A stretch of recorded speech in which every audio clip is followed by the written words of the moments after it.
warahmatullahi wabarakatuh. Perkenalkan, nama saya Rahmat Hidayat, Stanbook A1P1002. Pada kesempatan kali ini, kita berjumpa di mata kuliah Geografi Desa Kota. Adapun judul materi pada kesempatan kali ini yaitu Geografi Perkotaan dan Geografi Desa.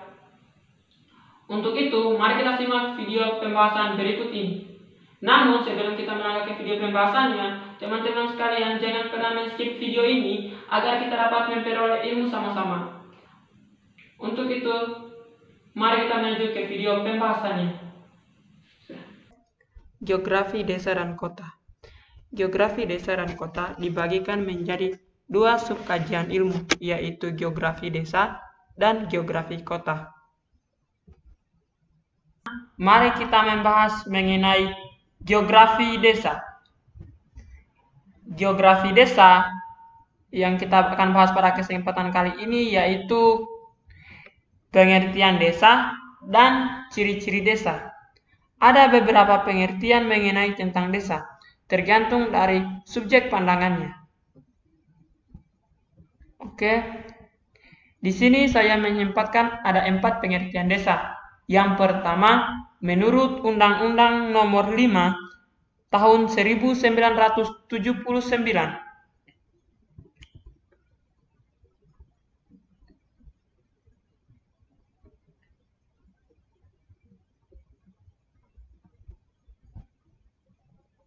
Jika dikutip Undang-Undang Nomor 5 Tahun 1979, desa adalah suatu wilayah yang ditempati oleh sejumlah penduduk sebagai suatu kesatuan hukum yang mempunyai organisasi pemerintah terendah langsung di bawah camat dan mempunyai hak otonom dalam kaitannya dengan Negara Kesatuan Republik Indonesia. Sedangkan jika kita melihat pengertian desa yang dikaji menurut tinjauan geografis, desa mempunyai pengertian sebagai berikut. Adalah sebagai suatu perwujudan geografis yang timbul oleh adanya unsur-unsur fisiografis sosial, ekonomi, politik, budaya, serta memiliki hubungan timbal balik dengan daerah lain. Jika ditinjau dari administrasi, desa mempunyai pengertian sebagai suatu yang terdiri dari satu dusun atau lebih yang digabung hingga menjadi suatu daerah yang berdiri sendiri atau berhak mengatur rumah tangganya sendiri.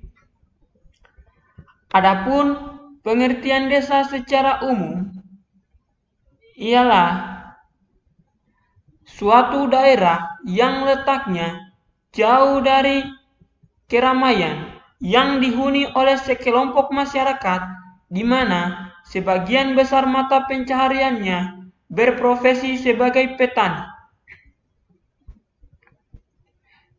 Baik, setelah memahami pengertian desa, ada kalanya kita lihat ciri-ciri masyarakat pedesaan. Masyarakat pedesaan memiliki 4 ciri-ciri. Di antaranya, hubungan kekeluargaan yang kental antara masyarakat yang satu dan masyarakat yang lain. Dengan artian, masyarakat di desa masih hidup secara bergotong royong. Ini dapat dilihat pada kehidupan masyarakat mereka yang apabila terjadi suatu masalah akan saling bahu-membahu dalam menyelesaikan masalah tersebut. Yang kedua, bersifat homogen.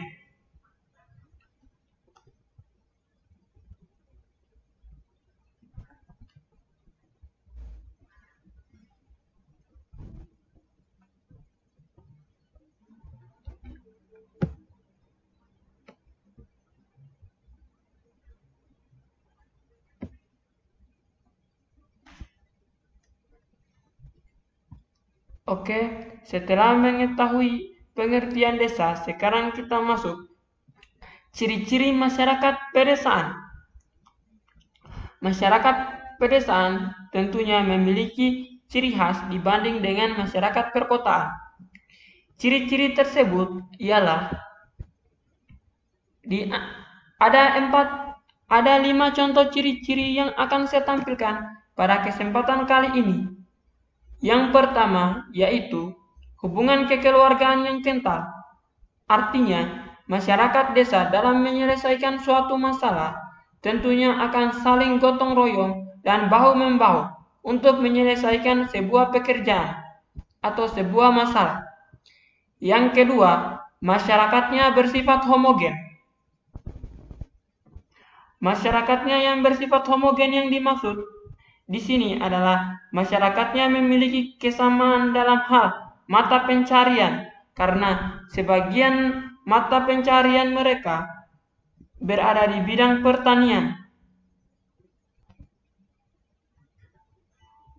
Yang berikutnya, jumlah masyarakatnya lebih sedikit jika dibandingkan dengan masyarakat perkotaan.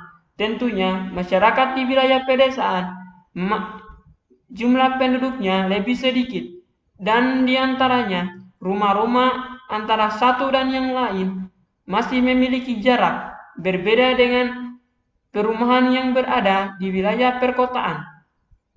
Yang keempat, dalam kehidupannya sehari-hari, masyarakat menggunakan bahasa daerah. Ini merupakan salah satu contoh yang masih kental dalam kehidupan di masyarakat yang berada di daerah pedesaan, di mana dalam aktivitasnya sehari-hari tentunya masih menggunakan bahasa daerah sebagai bahasa percakapan mereka. Dan yang terakhir, teknologinya masih sederhana. Tentunya masyarakat di wilayah pedesaan akan menggunakan teknologi yang seadanya dan minim, yang disebabkan oleh beberapa faktor, di antaranya yaitu 1. Pengetahuan teknologi yang masih kurang. 2. Kurangnya ilmu dan komunikasi yang memadai. 3. Banyak masyarakat di wilayah pedesaan yang tidak melanjutkan sekolah mereka hingga wajib belajar 9 tahun. Ini menyebabkan banyak masyarakat pedesaan tidak menguasai teknologi, berbeda dengan masyarakat di wilayah perkotaan. Oke, setelah kita membahas mengenai geografi desa, selanjutnya kita melangkah ke geografi kota. Geografi kota.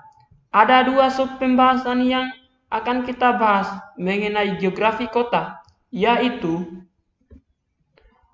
pengertian kota serta ciri-ciri masyarakat kota. Yang pertama yaitu pengertian kota. Ada 3 pengertian kota yang akan saya coba jelaskan pada kesempatan kali ini, yang ditinjau dari berbagai aspek. Yang pertama, pengertian kota ditinjau dari aspek struktural. Jika ditinjau dari aspek struktural, kota dapat dipandang sebagai suatu daerah atau kawasan yang secara administratif memiliki batas-batas dan di dalamnya terdapat komponen-komponen antara lain penduduk dengan ukuran tertentu, sistem ekonomi, sarana maupun infrastruktur yang semuanya merupakan suatu kelengkapan keseluruhan. Jika kita melihat pengertian kota dari segi administrasi, mempunyai pengertian adalah suatu wilayah yang ditentukan berdasarkan undang-undang yang berlaku dan dibatasi oleh suatu batas administrasi tertentu. Selanjutnya, pengertian kota ditinjau dari aspek fungsionalnya. Kota memiliki pengertian sebagai pusat segala kegiatan, baik dari kegiatan ekonomi, kegiatan sosial, serta budaya, politik, dan lain-lain. Setelah kita mengetahui dari pengertian kota, maka selanjutnya kita melangkah ke ciri-ciri masyarakat kota. Masyarakat kota tentunya memiliki ciri-ciri yang berbeda dengan masyarakat pedesaan.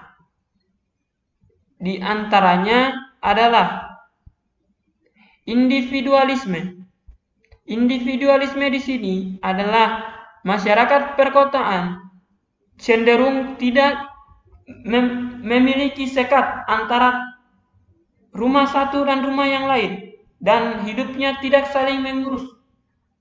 Dengan artian masyarakat perkotaan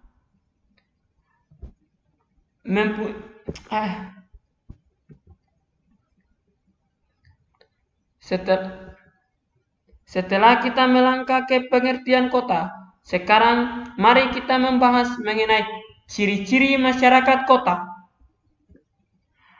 Ada 5 ciri-ciri yang saya coba akan jelaskan pada pertemuan kali ini.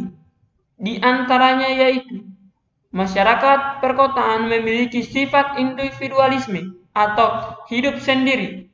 Mereka jarang melihat tetangganya yang berada di sekitar mereka, yang disebabkan oleh banyaknya pekerjaan, dan dengan ini di wilayah perkotaan antara satu penduduk dengan penduduk yang lainnya jarang akan saling mengenal. Yang kedua, masyarakat perkotaan memiliki pola pikir yang lebih maju jika dibandingkan dengan masyarakat pedesaan. Ini disebabkan oleh tingkat pendidikan yang tinggi, sehingga pola berpikir masyarakat di suatu desa, di suatu perkotaan akan cenderung berubah dan semakin tinggi pula, mengikut dengan tingginya pendidikan yang telah dicapai oleh masyarakat tersebut. Yang ketiga, sifat gotong royong sedikit berkurang. Ini tentunya memiliki hubungan dan dipengaruhi oleh sifat individualisme. Di masyarakat perkotaan, sifat gotong royong sudah jarang ditemukan, yang disebabkan oleh pada faktor individualisme tadi, yang menyebabkan masyarakat wilayah perkotaan tidak saling mengenal antara tetangga yang satu dan tetangga yang lain, sehingga antar tetangga atau masyarakat di wilayah sekitar tidak memiliki ikatan yang kuat, sehingga dari ikatan tersebut tidak memunculkan sifat gotong royong, berbeda dengan di masyarakat pedesaan yang memiliki ikatan yang sangat kuat sehingga dapat menimbulkan sifat gotong royong. Yang keempat, interaksi berdasarkan faktor kepentingan. Berbeda dengan masyarakat wilayah desa yang secara berinteraksi dengan interaksi berdasarkan pola keseluruhan, artinya tidak hanya apabila dia mempunyai kepentingan atau kemauan, namun berbanding terbalik dengan di wilayah perkotaan yang memiliki interaksi berdasarkan faktor kepentingannya. Ini biasanya terjadi pada relasi-relasi bisnis antara satu pemimpin perusahaan dengan perusahaan lainnya, yang kedekatannya mereka hanya berdasarkan kepentingan belaka dari kedua belah pihak. Jika tidak ada kepentingan, maka tidak akan ada interaksi antara kedua individu tersebut. Baiklah, ciri-ciri masyarakat kota yang terakhir yaitu mulai mengikuti budaya barat. Dengan semakin adanya kemajuan ilmu dan teknologi, maka menyebabkan banyak masyarakat wilayah kota mengikuti dan mengakses kehidupan budaya barat. Dengan faktor mengakses tersebut menyebabkan banyak masyarakat kota yang ingin menerapkan budaya barat di dalam kehidupannya sehari-hari. Misalnya dalam hal berpakaian, masyarakat di wilayah perkotaan cenderung mengikuti budaya barat dalam mengikuti fashion terbaru. Mungkin demikianlah ciri-ciri mengenai masyarakat perkotaan.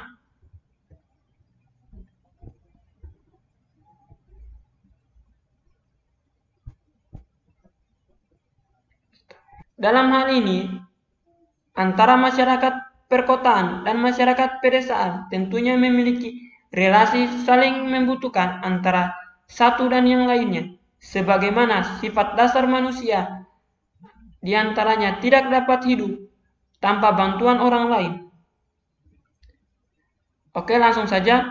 Masyarakat kota membutuhkan bahan pangan yang dihasilkan oleh masyarakat desa, di mana wilayah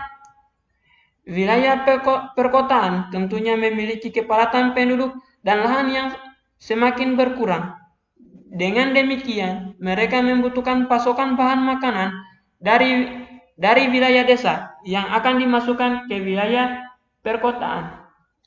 Dan relasi dari desa ke kota yaitu di wilayah desa tentunya menjual hasil pertaniannya kepada masyarakat perkotaan, di mana harga jual tentunya akan lebih tinggi dan peminat barang mereka tentunya akan lebih mudah, karena pada masyarakat kota barang yang disuplai langsung ke masyarakat desa. Sementara jika dijual pada masyarakat desa, tentunya banyak masyarakat desa yang telah memilikinya, sehingga jika harga jualnya pasti akan turun.